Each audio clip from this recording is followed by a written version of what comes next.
Oh,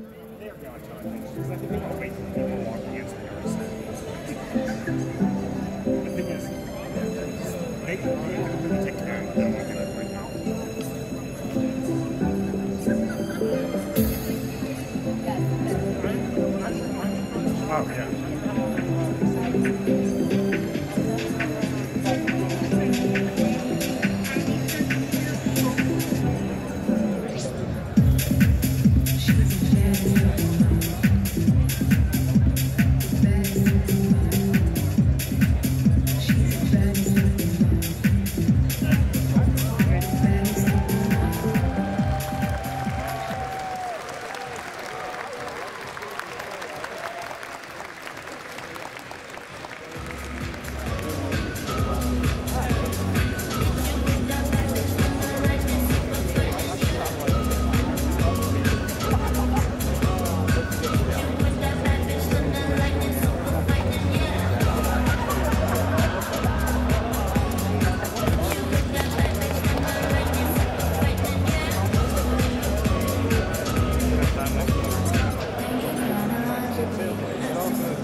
Hello everyone, welcome to Anthrocon 2023 and what they call Uncle Kage's Story Hour.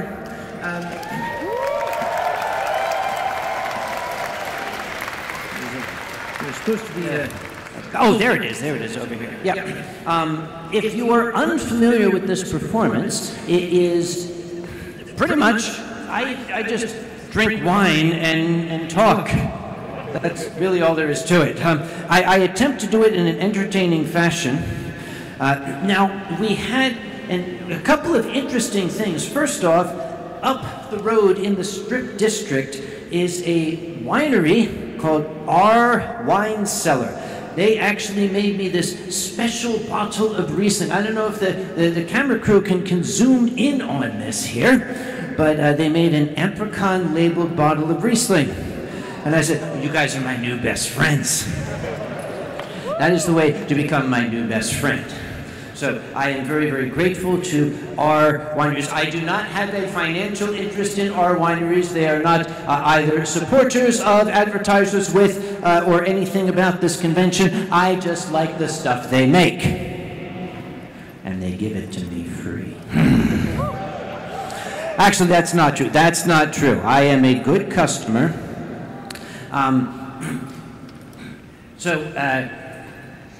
Basically, if anybody here objects to the consumption of alcohol, out now. Also, if anybody here is under the age of 18, first off, your parents are pieces of shit. You should not be here. You should not be here whatsoever. Who's out there? Oh, those are my nephews. My grandnephews, actually, yes. Your parents are people. Never mind, never mind. We also have much of the command crew of Eurofurence in the front row. They actually showed up early, hoping to enjoy what Pittsburgh had to offer. They spent their Thursday at our registration desk helping get all of you your badges. Here is to Eurofurence.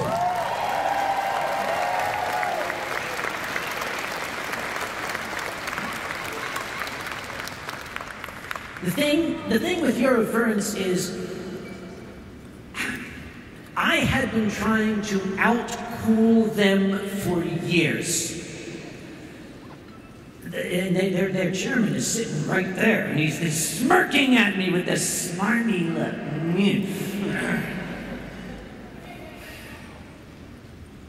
When we pick up our guests of honor, we always send limousines for them. Because we're classy here, right? I was invited nearly 20 years ago, now that I think about it, to Eurofurence, this little convention in Germany or Belgium or something like that, I don't know. And I thought, oh, this is going to be cute. I wonder how they handle their guests of honor. Are they going to send like a Czechoslovakian Skoda to pick me up? not that year they didn't, but that's another story for another day. I arrived in Germany, first time in Germany, by the way. I arrived in Germany, and when I got off the plane, I went through customs, and I was already impressed by the theming of the convention. The theming of the convention was the FIA, the Furry Intelligence Agency. The concept was, if I remember correctly, that there was a German government agency that had been set up to monitor these strange furry creatures and their activities and their whereabouts. And they had invited a renowned American scientist who was an expert in the field. I thought, that's kind of cool. I'll give them points for that. When I went through the little double doors that led you out of customs, there were 3 very scary-looking guys in black suits and black sunglasses, black fedoras, very official-looking IDs and little curly Q things in their ears here, standing all like this. I saw that, I said, oh my, and I started to walk around, and one of them stepped in my way. Big guy, Dr. Conway? Ja, ich bin Conway. Kommen Sie mit uns, bitte. They surrounded me, took my bags, marched me out of the airport. This is Frankfurt Airport, by the way. This is a major international airport. Marched me out of there. Everyone was looking at me. I thought, really hope these are the guys from the convention. The doors open. There was a red carpet leading up to a vintage mid-50s Mercedes-Benz limousine. Guy standing there with a German Shepherd, 2 big blacked out SUVs front and back, and flags mounted on the fenders. Germans like to do that with the flags on the fenders. You know, the FIA flag and the Germany flag. They opened the door. I sat in the back seat. There was an actual box of Cuban cigars. Americans had never seen those. At least not Americans my age. A box of Cuban cigars. And I sat down, and these 3 vehicles, in perfect synchronous formation, pulled out onto the Autobahn with the flags flapping in the breeze. And I started to relax a little bit. I'm sitting in the back seat saying, oh, I can kind of get used to this. The fun part was when people would pass this motorcade, I'd see cars pull up and then slow down to kind of look inside, and I would just, and they'd back off. Oh, that was grand. At one point, this whole motorcade turned off of the Autobahn and onto a little road about as wide as the seat that you are sitting in. Going snaking through the woods. And I said, I really hope these guys are with the convention, because not a one of them had spoken to me.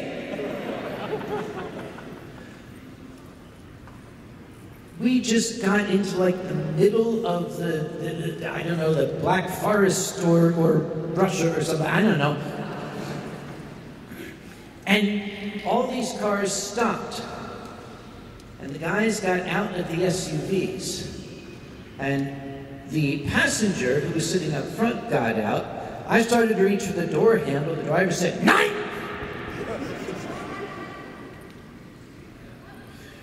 They took German police light bars, put them on the roofs of the SUVs, turned on the sirens, and brought me in with lights and sirens to where another red carpet was waiting. And the guy opened the door and did that heel thing, the Germans, they still do that shit. Yep. And I gave him a little bow, gave me that sort of thing, and I walked inside. I was introduced to the chairman of Eurofurence, and I took his hand and I said, "Dude, you fucking rock. I can't beat this. Jesus Christ."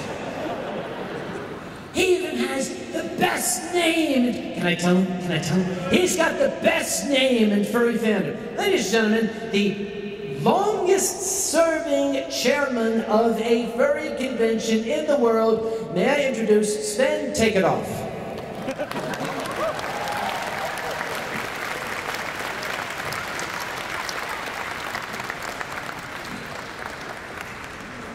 This burned me up. Because I'm Anthrocon.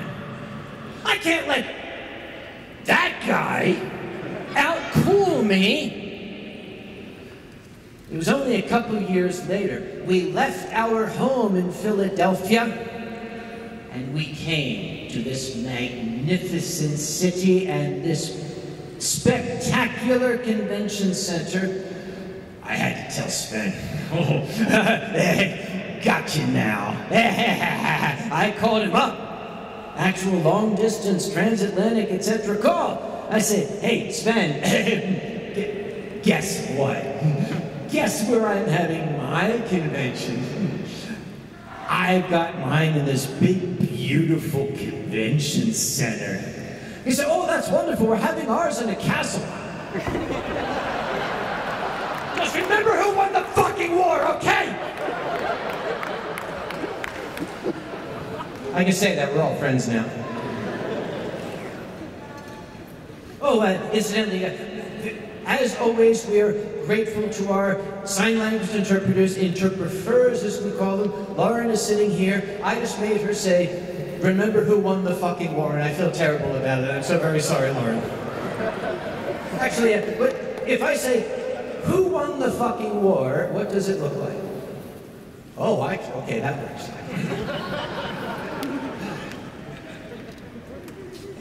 But again, I am extremely pleased for your assistance. Thank you all. We also have an old friend of mine. He was the bartender at one of the hotels that Eurofurence was at, and we became very, very fast friends. I know it's going to be a shock to everybody that I would make best friends with a bartender somewhere. And I think that I might be doing it again. We have the hairless master of alcohol in the front row. Hello, Andre. We might be doing it again because backstage here, there's a very, very nice, classy young lady. You know, those of you who have been to Anthrocon know that we sometimes like to have alcohol on stage. Pennsylvania is a very weird state when it comes to alcohol laws. Apparently somebody, as my late grandmother used to say, got their tit in a ringer. And we apparently cannot have alcohol up here without a bartender serving it to us. I said, oh, is that so? Put a bartender backstage. Denise is backstage right now. Love you, Denise. She's backstage currently. I talked to Alkali and Boozy, who are going to be performing later, and they said, why can't you be on the stage? We're working on that. Let's see what we can do for later. But can you imagine a performance by Alkali Bismuth and Boozy Badger with a bar right here? Stay tuned.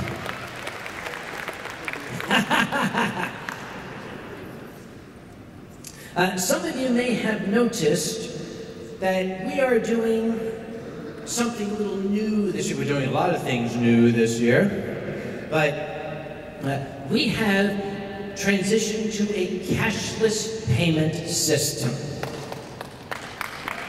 Yay, I didn't expect that. Yeah, cash sucks, doesn't it? Yes, it does. Yes, it does. You know where some of that cash has been down a stripper's pants. It might have been down my pants for all you know. Think about it.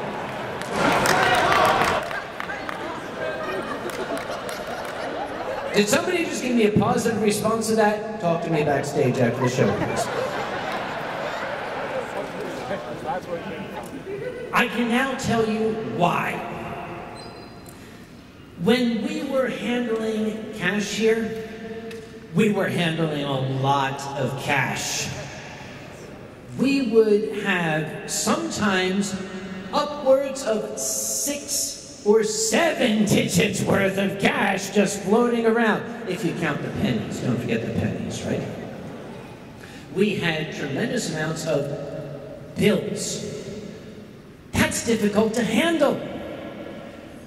We used to just pile all of them into grocery bags, and I would walk them up to the bank. The bank told me this was not a good idea. My response was, I am chairman of Anthrocon, I know what I'm doing. My staff will tell you that is not always true. In fact, my staff will be very, very adamant that that is not always true. Little sidebar here. Since I know that the stuff crew is present, they are the ones who move the stuff. Cryo's right up here. That's the man who moves the stuff. His team is phenomenal. They know where everything is at all times. Except for the booze. Oh, we know where that is too. Hush. One year, I got a really great idea.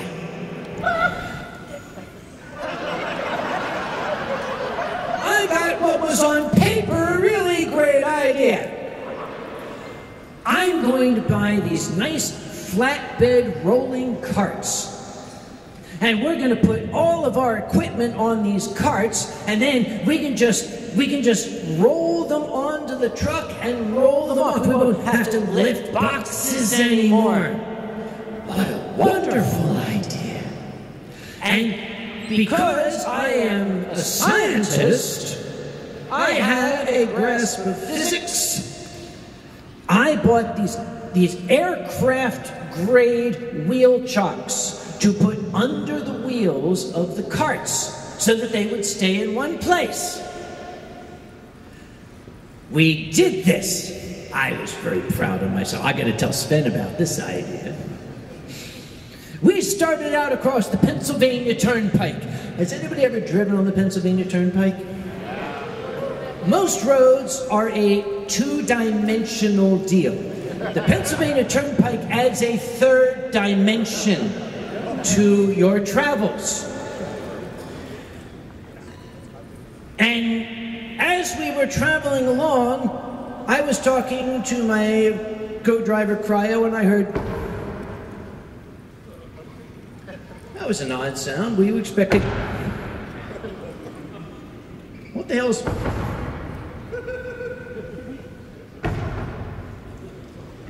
Cryo said, I think you should pull over. I said, well, we just got started. He said, pull over. We pulled over. Cryo ran to the back of the vehicle, and I heard the roll door go up.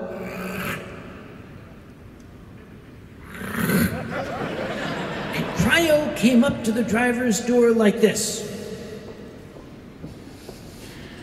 Your idea sucks. Okay. The wheel chocks are very, very useful in a two-dimensional universe. Once you add that third dimension, as soon as you hit any sort of pothole, of which there are a few on the Pennsylvania Turnpike, the carts will simply leap over the wheel chocks and become free-range carts. And I said to Cryo, oh no, the carts didn't hit the side of the truck and damage it. He said, oh no, the box of light bulbs broke the impact. So ever since then, any ideas that the chairman has have been subject to veto by anybody else in the organization. Except the idea of going cashless. What about the idea of moving down here? What are you talking about? I've had to tell 5 million people to go down here to go to the story house. Take it up with Ash. His idea.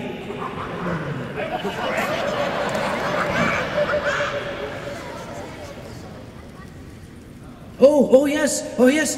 Perhaps they could have looked at the schedule that we spent so much time putting together. But let's not belabor that point. We went cashless because after carrying cash in bags to the bank, I finally opted to take an account with an armored service, an armored car, if you will. Our lawyer, who is that fat guy under the table in the puddle of his own vomit back there, has told me that I may not mention names when I am on stage. So we contracted with an armored car service that I shall simply refer to as Boubis. Boubis was our armored carrier for a couple of years until Anthrocon 2019,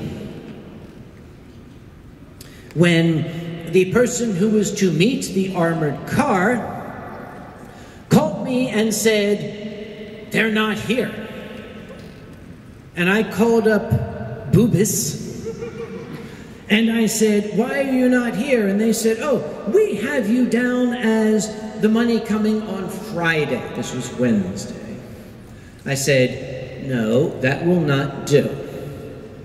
That was not what I said. What I said had lots of four-letter words in it that I'm not going to mention right now. But given a little bit more of this, I may.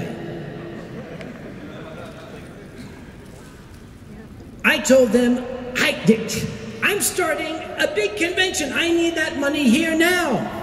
And they said, "Well, that's unfortunate. It will be there Friday."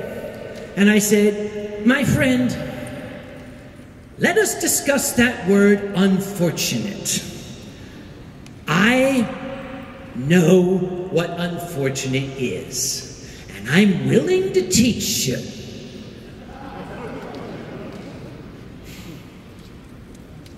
They agreed that they would bring the money along. When the armored car arrived, the driver himself said, "I thought that was strange. When I looked at the schedule in the morning, it said Anthrocon drop off on Wednesday. But when I went back after my first morning run, it was crossed out and rescheduled for Friday." I said, "Who did that?" He said, "Didn't you?" And I said, "No." Actually, what I said was, "Hell no." Actually, what I said was, "Fuck no." Sorry, kids. Okay, Katie, if your kids are laughing at their uncle's joke, it's not my fault, okay? So, pardon me. The money was delivered. Afterward, I sent a little note to their customer service and I said, "Excuse me, I just want to point out that this happened and I'm curious how it happened and I want to make sure it doesn't happen again." And I got a note back from a customer service account at Boubis. And that customer service account said, "We showed that the money was delivered on Wednesday." I wrote back, "Yes, it was, but only after I raised something of a complaint. I would like to know why I had to do that." The email that came back, I could show it to you now, but the lawyer says I shouldn't, started with, "I don't see what the problem is. You got your money on Wednesday like you wanted." I wrote back, "Thank you for clarifying." And I laid down the edict. We are not doing business with Boubis any longer. By the way, somebody make sure they're still breathing over there, please. Yeah, those two, the dead ones. Okay, they moved, fine. Thank you, Babaka. So, I contacted Sphinx. I contacted Sphinx Armored Carrier, and I said, "We want you to carry our money for us." And Sphinx said, you just have to talk to your bank. NPC Bank. They're non-player characters in this story, you see. So I called NPC Bank and I said, hi, we just need to change our carrier from Boubis to Sphinx. The lawyer's probably having a shit fit back there, but you know what? I don't care. Because it's my decision this time. And Sphinx said, okay, just make sure that you tell your bank that we're switching to us. So I told NPC Bank, please switch to Sphinx. This was on the telephone. Now something went strange. The lady on the phone said, we need to have your internet number. I said, I'm sorry, what? She said, just give us your internet number. I don't understand what you're asking for. Do you mean my account number? She said, no, not your account number. We need your internet number. I said, miss, I don't understand what you're saying. We have an account number. Oh, do you mean my cash account number? She said, no, we have that. We just need your internet number. I said, ma'am, I don't know what that is. She said, well, I'm afraid I can't help you. I said, well, could you perhaps transfer me to somebody who could? She said, let me put you on hold. Now, you know how when you're on hold for a long time, you kind of put the phone in your pocket and go start drinking and you know, you get in the hot tub, study for a new degree, take a trip to Borneo. After a while, I looked at my phone and it had disconnected. Well, that was unfortunate. So I called back and I said, hello, can somebody explain to me what's going on? And the person said, let me put you on hold. I don't think I have to tell you that it happened again. Now, I only live about half a mile from an NPC Bank branch. So I walked up there. First off, if you're going to go to visit a bank and you're going to be doing business, you should look your best. So I wore one of my best hats to go there. I wore this hat. And I walked in. And, okay, there are two ways you can approach the scenario when you're wearing this hat. One way is, I beg your pardon, ma'am, I'm having some trouble with my cash account. I wonder if you can help me. The other way is, yeah, I'm having some trouble with my cash account. I want it fixed right now, all right? I will leave it to all of you to decide which one I opted for. Pardon me? Ah, Bick is here. Hi, Bick. I won't make you show off your biceps this time. As amazing and godly as they are, I'm not going to make you show them off. But if you could, just very briefly for me, that would really make my... Oh, God, damn. Oh. Yeah, sorry, folks. That's the highlight of my con right there. Anyway, sorry. I went away for a moment, but I'm back now. Oh, that's right, the kids are here. Oh, crap. Anyway, the lady I was talking to said, I have no idea what this person was asking for your account. I don't know what that is. I said, well, now you know why I'm here. So she said, I will put in a work order to change your cash carrier from Boubis to Sphinx. This takes about 2 days. Call them in 2 days and make sure it's done. Hooray. So 2 days later, I called, and I said, hello, who is my cash-carrying cow? And they said, well, of course, your service is Boubis. I said, that is incorrect. My service is supposed to be Sphinx. I have a work order number here. And then he said, well, let's hear the work order number. So I read it off to her. She said, let me look into that. One more degree course, one more trip to Borneo, and then, oh, son of a bitch. So I called back. I said, okay, excuse me, could you not hit the disconnect button on me? It's really very, very troublesome. And you're starting to piss me off. And I'm from Philadelphia, okay? Don't make me put on the accent. When I start putting on the accent, people get hoid, all right? Because they do. The lawyer is really, really having a shit fit back. So the lady said, we show that work order is canceled. I said, what the hell do you mean? She said, well, it means that the order was canceled. Yeah, I know what canceled means, thank you. Who canceled it? She said, well, you did. I said, do you work for Boubis?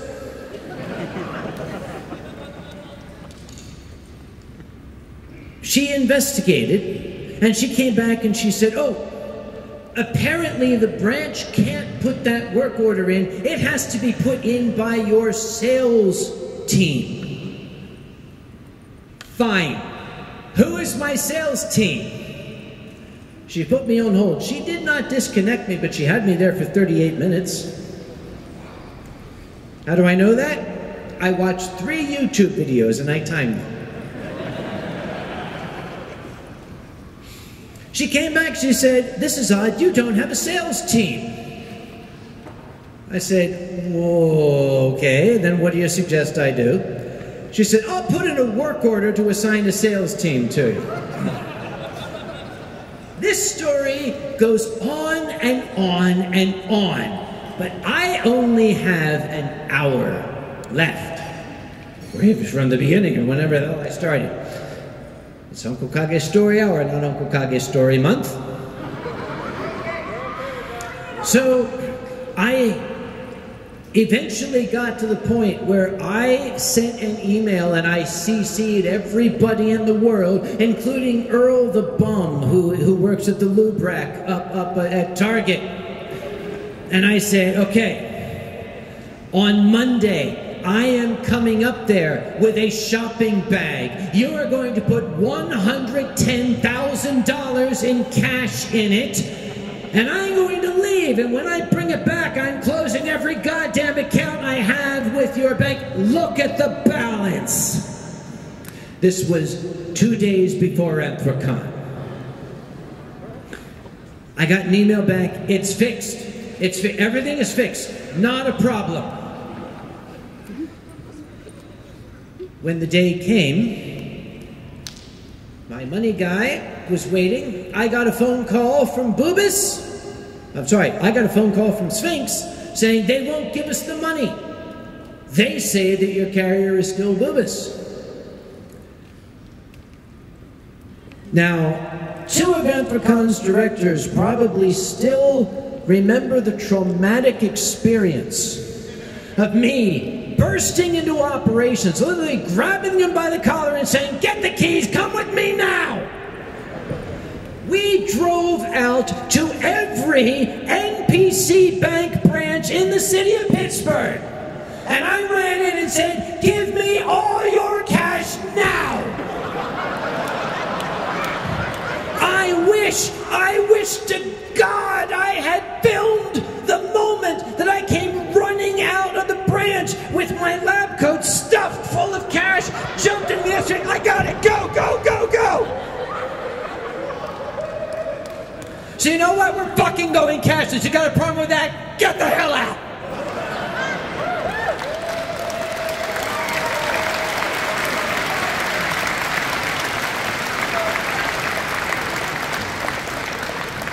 By the way, this hat, I never thought I would be a bowler person. I bought this hat a number of years ago, and I tried it on. I realized at that point that you do not choose a hat, the hat chooses you. Some hats work. This hat works for whatever reason. I don't know. You can have an entire shelf full of bowlers, they won't work. This one works. I bought it at a little hat store in Philadelphia. And a couple of days later, I was taking an airplane trip. And I was, of course, in first class. Yeah, well, when you're Uncle Kage, of course, you tend to travel first class. It's only because furry fandom they have flown me around the world dozens of times. Science never sent me anywhere. Furry fandom has sent me to Malaysia, Japan, Germany, Australia. You know, science sent me to Cincinnati once. I mean, yay. But you don't get a lot of miles for one trip to Cincinnati. So with all those miles, they usually put me up into first class. So I'm sitting there and gentlemen should not wear his hat inside. So they don't have anywhere, so I put the hat down at the floor at my feet. And they brought me a lovely glass of wine. And you know those little trays that come out of the arm and they're like this wide and they're all rickety and everything? I had my glass sitting on the tray, and a lady with a very, very large background came down the aisle and bumped into my tray, and the glass with the wine spilled down into my brand new hat. And I quickly called the flight attendant. Can you get me some napkins? This is felt. This is high class shit here, I'm telling you. It had already soaked in, and I was mortified. I said, this is my new hat, and it's all soaked in. I can't wear it now. Every place I go, I'll stink of wine.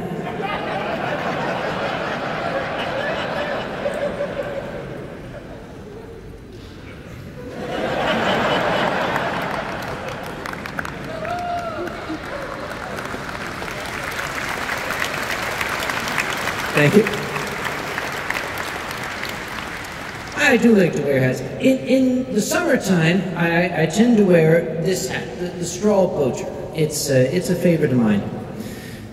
After last year's Anthrocon, we were going through the lost and found.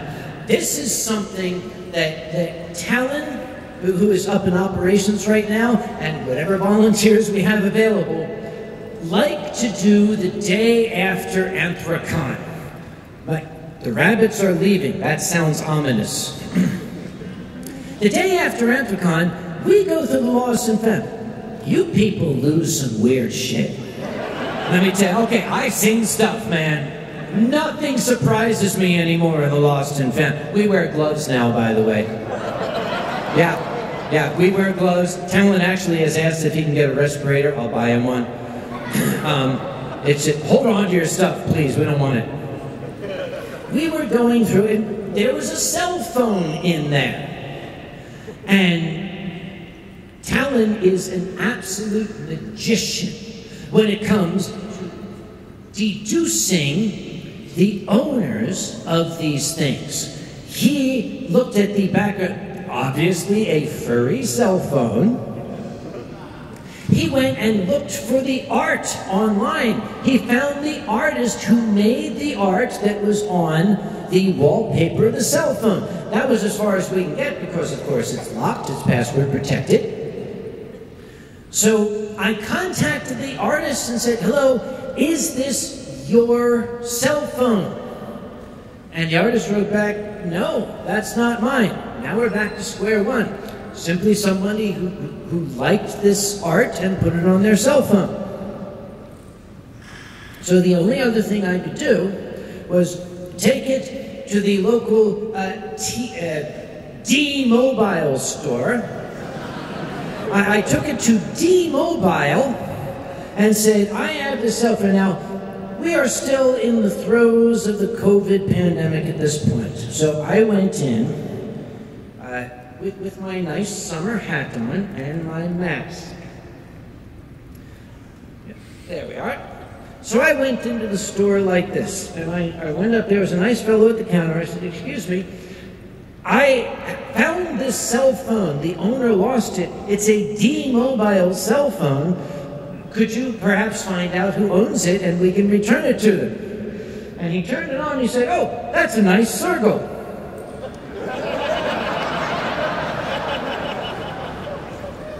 "Ah, yes it is, isn't it?" Well, when he was doing his little tappity-tappity, I said, I beg your pardon, young man, I'm rather impressed that you know what a circle is. And he looked a little kind of shy, something. He said, "Well, yeah." And I said, "I imagine you are a member of the furry fandom?" And he looked even more shy and uncomfortable and said, "Well, yeah, I guess you are too."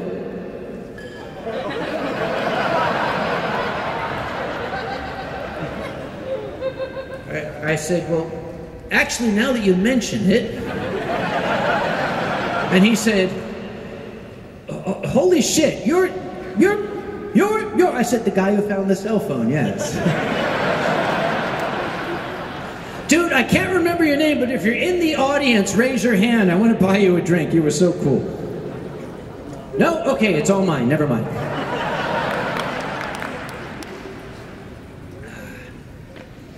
I'm looking down my list of stuff to talk about. And I could. You might notice a couple of things have changed this year with Anthrocon. One, we did not have an actual guest of honor this year. There were many reasons for that. One of the most primary of them was we have been for years honoring individuals who have made significant contributions to the field of furry fandom, anthropomorphic artwork. Individuals, we decided that this year we really needed to recognize an entire city that had made significant contributions to the field of anthropomorphic artwork.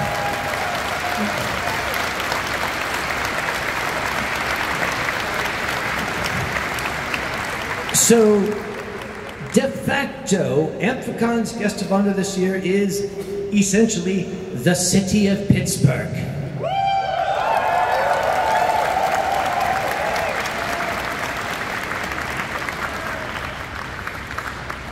I still have some light out here. I'm going to ask for a poll. How many of you do not know the story of how Anthrocon came to Pittsburgh? Show of hands, please. A few. Those of you who do know it, would you mind if I tell it again? I already knew the answer, but okay. Anthrocon was a Philadelphia organization, yo. That's what you say in Philly. You end every sentence with yo. That's what we do, yo. Yes, I'm from Philly. Where you from? I'm from Philly, yo. It's an honorific. Ask your mom, she'll tell you. Anyhow, we were a Philadelphia organization. Due to circumstances beyond our control, namely them tearing down our hotel without telling us, we found ourselves looking for a new home. I contacted the Hensquilvania Convention Center in Philadelphia. Fuck you. Lawyers. And I said to the lady, "Hello, we are Anthrocon." At the time, we had approximately 2,400 attendees. We can offer you this many room nights in hotels.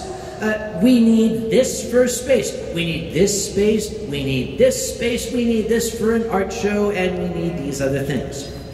We have been at the Adams Clark Motel. And at the time, this is 2004, we had been accustomed to paying about $120 a night for rooms. The lady laughed. I mean, she laughed. Yeah, I'm a comic. I'm a funny man, but I wasn't on stage right then. She laughed, and I was very taken aback. And she stopped laughing finally, and she caught her breath, and she said, well, the first thing is that the best rate I can provide you. I didn't like the way she said you. I didn't like that. The best rate I can provide you would be $199 a night in 2004.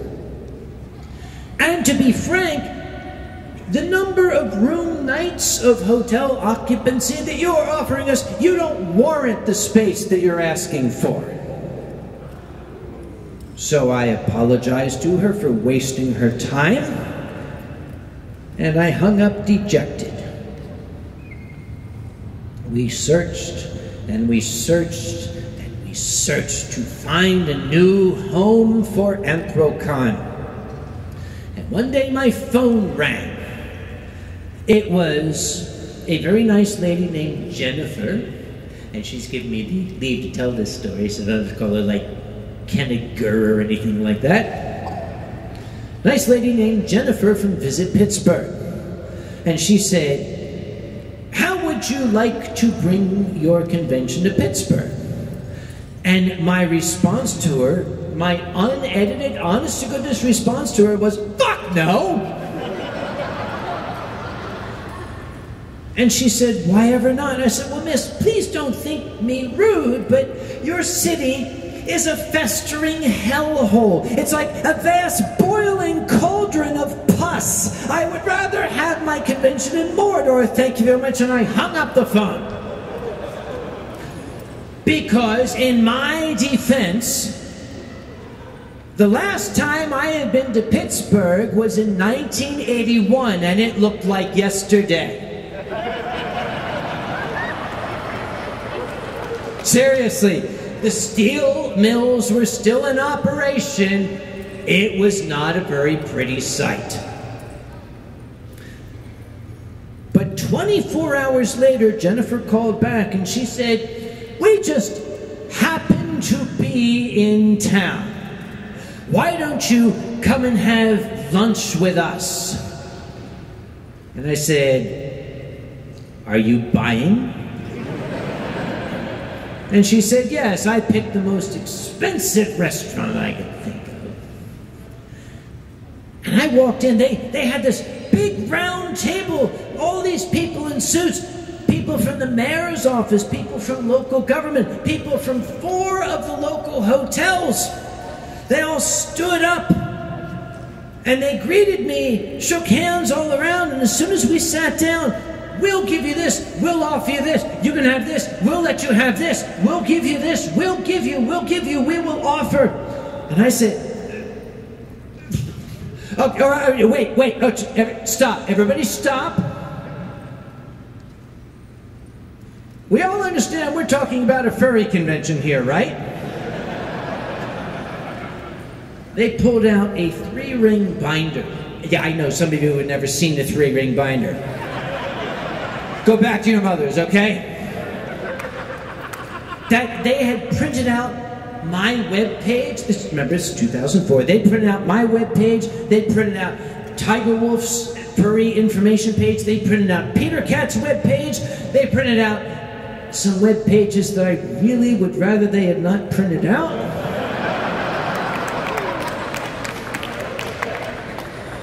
Yeah. Lots of them. And I looked at it and I said, my God, you folks have done your homework. And you still want us to come out there. And they all enthusiastically said yes. And I said, well, this is overwhelming. I hardly know what to say. I feel terrible, but we still cannot do business. And they said, why not? I said, well, it doesn't change the fact that your city is a festering hellhole. Jennifer said, she said, how professional could you get? She said, we appreciate your position. Think of what that means. We appreciate your position. We are going to ask one thing of you. We want you to come out and visit. That's fair. That's reasonable. Okay, I've got a weekend free in a couple of weeks. I will come out and visit your Festering Heckhole. So I packed my respirator, my hazardous material gear, my atropine shots, and I drove across the Pennsylvania Turnpike, all 3 dimensions of it. How many folks here entered Pittsburgh through the Fort Pitt Tunnel? Fuck! Am I right? A wise person once said, Pittsburgh is the only city in North America that makes an entrance. As soon as I saw that magnificent vista, the first thing I thought was, who built this beautiful city in front of Pittsburgh?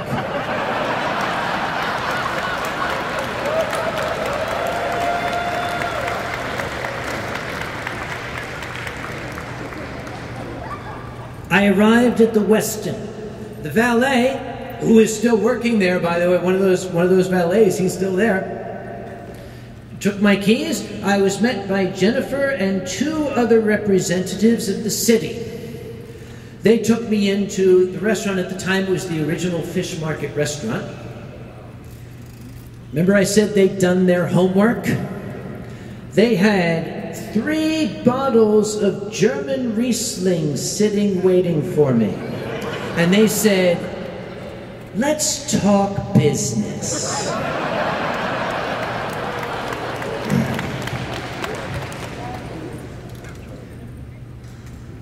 It is not incorrect to say that the city of Pittsburgh lured me here, got me drunk, and had me sign the papers. But by God, I have been glad that they did that ever since. And I take back every mean thing I ever said about this magnificent city.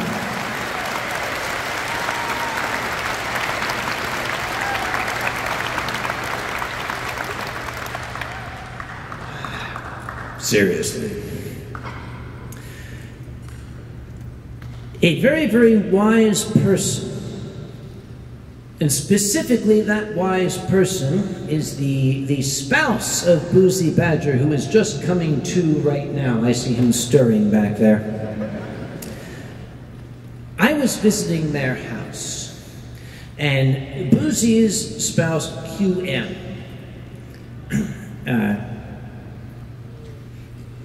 said something magnificent. We were all sitting drinking at the table, as one does. QM said something, and I was sober enough to write it down because it was so perfect, so spectacular. QM said, furry fandom is the community that we never realized we have been searching for all our lives. And I think the city of Pittsburgh is the same. I think that Pittsburgh never really realized they had been searching for us as long as we had been searching for them. It is a marriage made in heaven. And if you notice, the flag that is flying on the roof of this convention center is patterned after the Pittsburgh flag. We have adopted Pittsburgh colors as our corporate colors. We're not going anywhere. This is our town, and we're keeping it.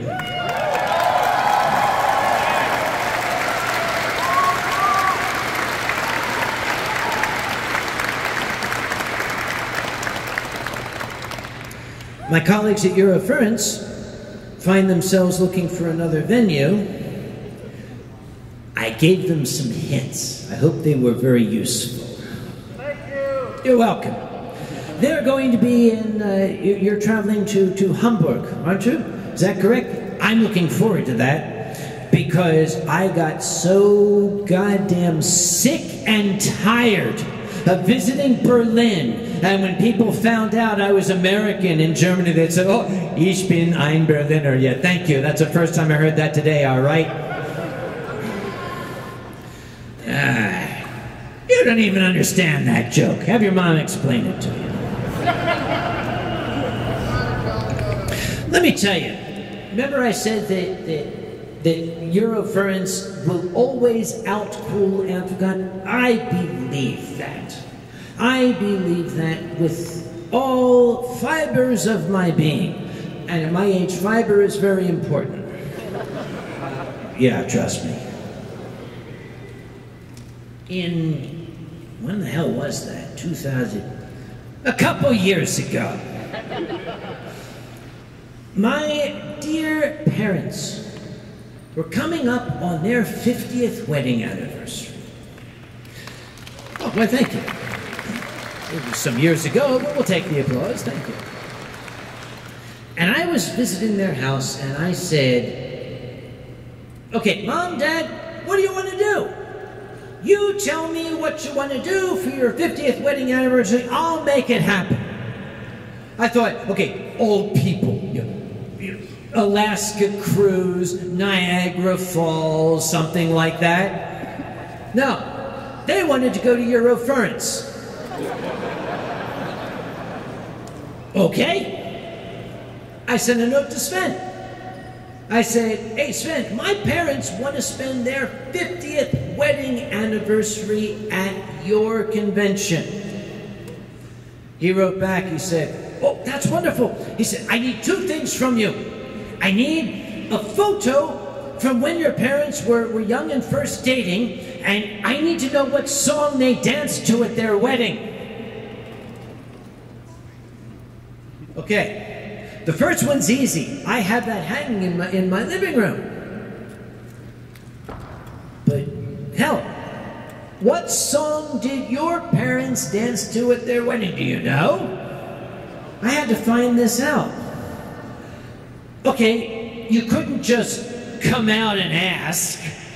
Say, Mom and Dad, I am idly curious for no reason whatsoever with your 50th wedding anniversary coming up. No. I had to find a sneaky way to get the information out of them. Fortunately, I have been trained to do that. Not specifically so that I could do it, but so that I could recognize when it's being done to me. That's why you let me talk to the media, please. Because they'll be trying to get you to say stuff. I can recognize when they're doing that, and I know how to bat it back at them. Now, at the time, my dear and sainted little old mother was working just for a few hours a day at a little delicatessen that was owned by a friend of ours, just at lunchtime to make a few extra dollars and to help him out. She had her own fan club of these late middle-aged businessmen who would come down. They would get their lunch just because they wanted to, have their lunch with the sweet little old woman down here. Well, I went down one day and her whole posse was there. So I started telling stories about her youth. Stories that she really doesn't like me telling on stage, and I won't because she's down there and I know she's armed. But if you meet me at the bar later when she's not around, we'll talk. Oh, she didn't want me telling about her youth. She started throwing things at me, increasingly large things. I was very good at dodgeball in my youth. I was ducking and she threw a soup tureen at me. And I ducked. I said, oh, come off it, lady. When you got married, you danced a wild thing. And she said, that's not true. It was red sails in the sunset. Oh, really? Is that so?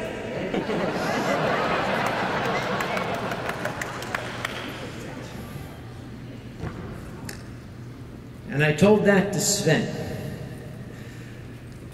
We got my parents first-class tickets to Germany. It was in Nuremberg that year. At Nuremberg Castle. Yeah, your fucking castle. Switch. I just want to see Vic say this. Yeah, your fucking castle. I'm sorry, what's fucking again? Fucking? Fuck. Okay, thank you. He did it, not me.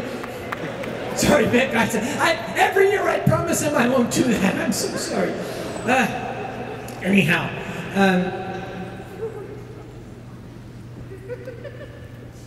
There was a musical performer on stage. Okay, imagine a room very similar to this. All the chairs out there. The performer was playing music. My parents, they had a balcony, like these guys up here, got a balcony seat. They were enjoying it. Afterward, I took them out onto the battlements of Nuremberg Castle to look out over the magnificent medieval city of Nuremberg. Not quite medieval. We kind of helped them redecorate a few years ago, but it's still very, very pretty. I don't think we were out there more than 10 minutes when one of the Germans came and gave what we call a high sign. I said to my parents, why don't we go back inside? When I led them back in,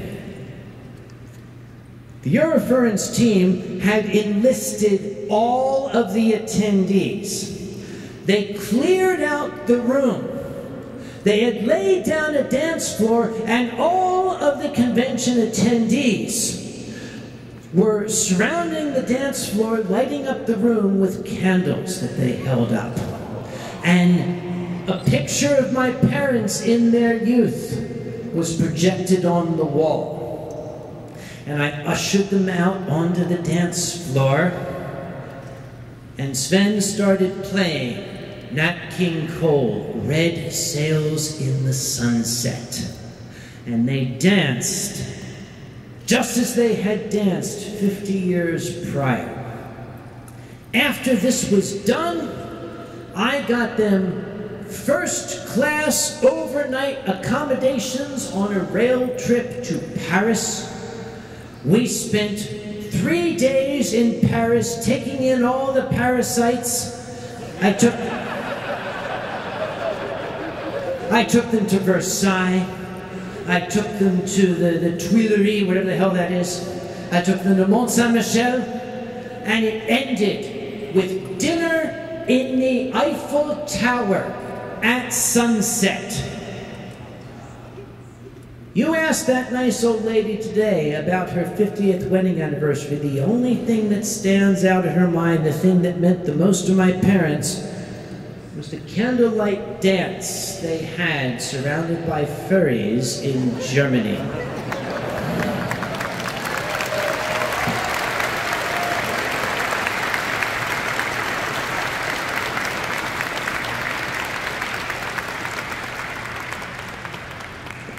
How much time do I have? I mean, this is an hour or more, whatever. Up to 18:30. What? 18:30. Can you give it to me in English, for Christ's sake? 6:30. Thank you! It's already past that. Okay, do I stop? I'll tell you what, I'm going to keep going till they tell me to frickin' stop.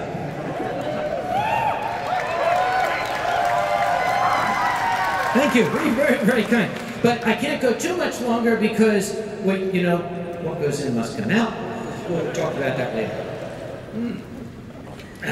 Do I have any short stuff? I have some short stuff here. Yeah. This room that you're in, by the way, look around you. This room, this is Hall C of the David L. Lawrence Convention Center. In 2006, all of Anthrocon fit in this room. This is where we started. Look where we are now. Thank you.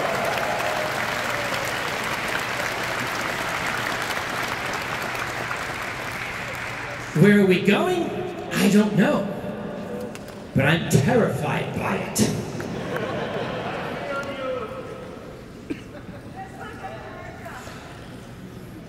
Our growth this year, we went up by at least 30% in attendance this year.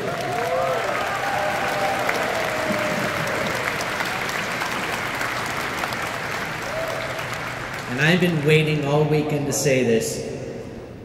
This is gonna happen to you too, sucker. Get ready. But the nice thing about the Euroferns team is they'll be able to handle it. They'll find some cool freaking thing. Damn it. David, okay. We have our riverboat cruises out here. Have you seen our riverboats out there? Aren't they picturesque? Aren't they lovely?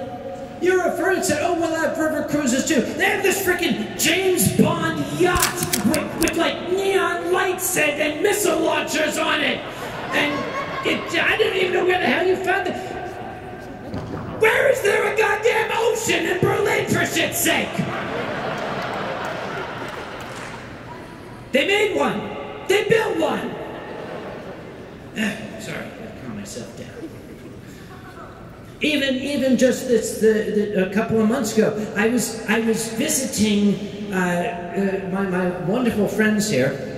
I was driving with Night Folks, and he hit a road hazard, and one of his tires on his car blew. Well, I was traveling with a friend, and we offered, okay, we can help you change the tire. Then we realized, no, this is Germany. In this country, you take out the jack and the tire iron and all that stuff. Apparently in Germany, all you have to do is bring out the Schnoffelgobbler and everything gets fixed. There's a device called a Schnoffelgobbler out there that automatically fixes your tire. Actually, there isn't. We made that up on the spot. But it sounded so cool, we actually designed one.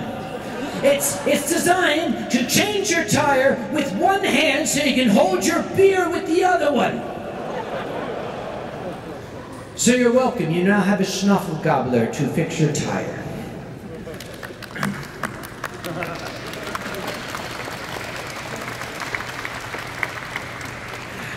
I shouldn't spend too much time, because we do have to get the stage ready for the next performance, and by ready for the next performance, I mean we have to get the bar up here, because I think the next person up here is Alkali. Holy shit, we're gonna need the bar up here.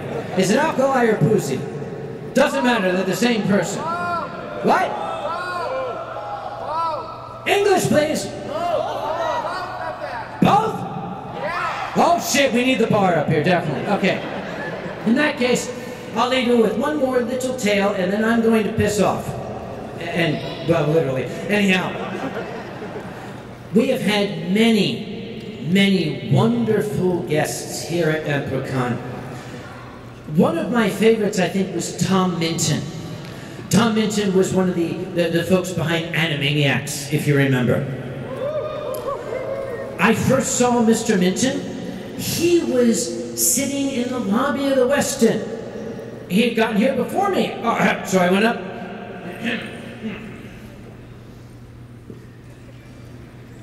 I beg your pardon. Mr. Minton, how are you, sir? I am Sam Conway. I'm your host for this weekend. I just wanted to welcome you to Anthrocon and to the magnificent city of Pittsburgh. If there is anything at all that you need, I am at your disposal. And he looked up at me and he said, my God, they were right. You do talk like Mr. Peabody.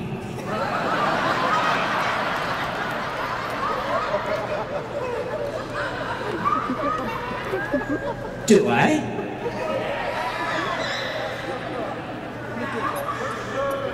Okay, well, Mr. Peabody tells you all go to hell. I've had my fun on stage. We're going to get it ready for the next performers.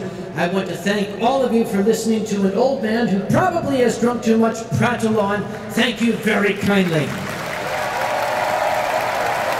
And thanks especially to our sign language interpreters. I don't know if anybody here was paying attention, but you know what? It was worth it for the biceps. Thank you all. We'll be back here at 9 o'clock for the next performance.